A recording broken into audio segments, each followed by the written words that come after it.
Hey guys, Matthew here with Garagistic.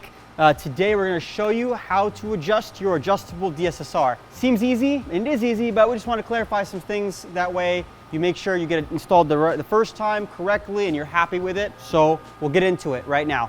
Alrighty, so this is how you are going to start out with your adjustable DSSR. You're going to have these set screws loosened right away. And those are basically a 3/32 Allen is what they are. Basically, you're just gonna have them loosened is what you're gonna have, so that way they can be adjusted. In most cases, when you get your DSSR, it's actually pre-adjusted already for the configuration you put on the website. But this is in the case that you need to adjust it. This is how you would do it. So again, loosen those set screws, and then you're gonna have the original DSSR that came off your car. So in this case, we're doing a E30 M3. What you end up doing is you basically loosen these, and that way, once you loosen, you can see you can actually twist these however you want. So the best way to do it is to lock it onto one side, and you can kind of see, okay, this has to be extended a little bit, so you're extending it. And you just keep testing it. So almost there, almost there. Now you don't want to adjust all the adjustment from one side, so you don't have the ability to lock it down. So now I'm going to adjust from the other side a little bit. Maybe I've overdone it there. There we go. So it slipped right in there. So that's pretty good.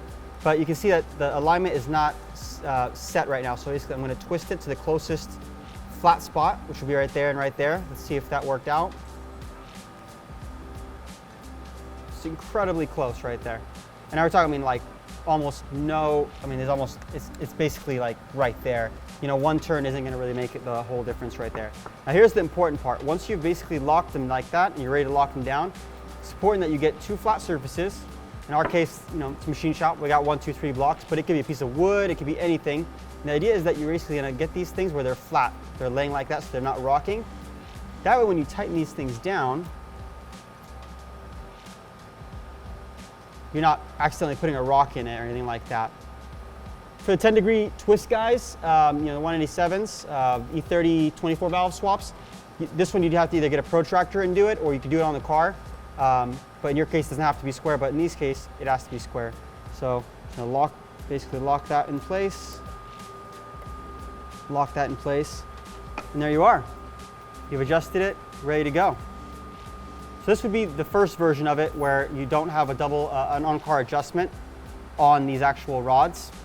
Now, for the ones that have the on-car adjustable version, we're gonna get into that right now, using that. So that's the difference. You'll know if you have an on-car adjustable one or a non-on-car adjustable one.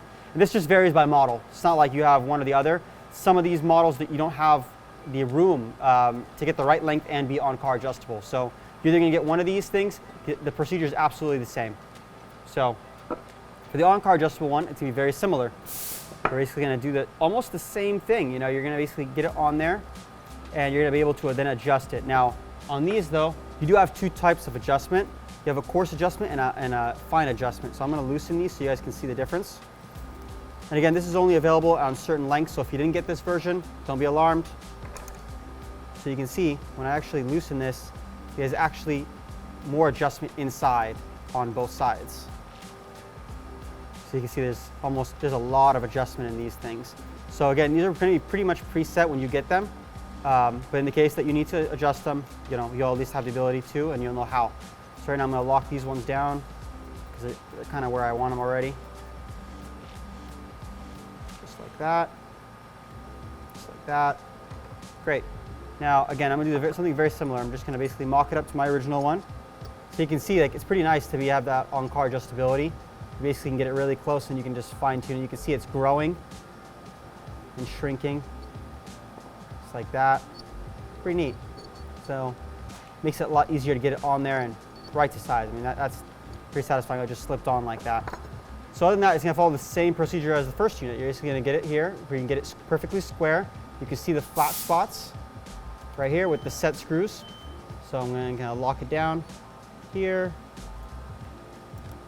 lock it down here, right? It's kind of nice. There's no rock. That's when you're going to end up then jamming these jam nuts. And in the case that you didn't want to adjust them on the car, these are the ones that you would basically undo and get it to where you want it and then lock it down again once these are already connected on the car. But it's considerably easier to pre-adjust it right now when it's off the car. And once you do that, that. We're gonna just jam it. There's one. One of them is left-hand thread, one of them is right-hand thread. And you're gonna tighten that one like that. And there you have it. Adjusted, locked, ready to go.